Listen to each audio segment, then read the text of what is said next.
December 23 ng 1:03 p.m. So supposedly mamaya pa sana kung alas 3 mag-pump, pero since nakaupo lang muna ako dito para mag-rest, ginap ko ng opportunity para magamit ang oras.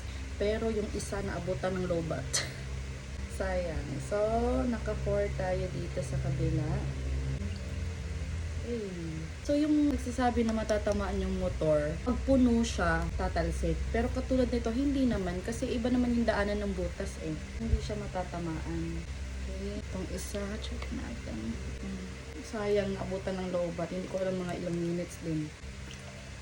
Oh, yeah. Eh, kahit twice a day lang yung pump natin, nakalagpas 7 ako ng onte. Thank you. Lagpas 7. So, mamaya na naman ulit.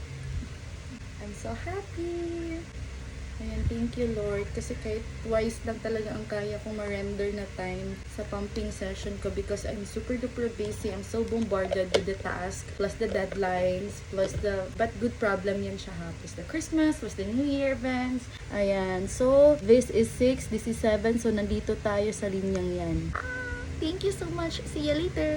So, galing kami ng party ng LNA kahapon, 30 December. Tapos ngayon, madaling araw na at diretso simbang gabi na kami. Antayin ko lang tong pump ko. So, 2 minutes na lang. Tignan nyo, nangalahati na. Pero dito medyo onte. Okay, we're done. Check natin kung nakailan tayo. So, for example, yes. Oops, naka-5 tayo. Yay!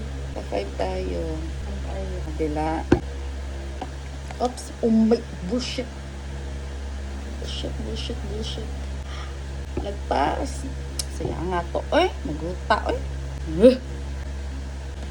Ako na diretso sa ba. Ayan siya.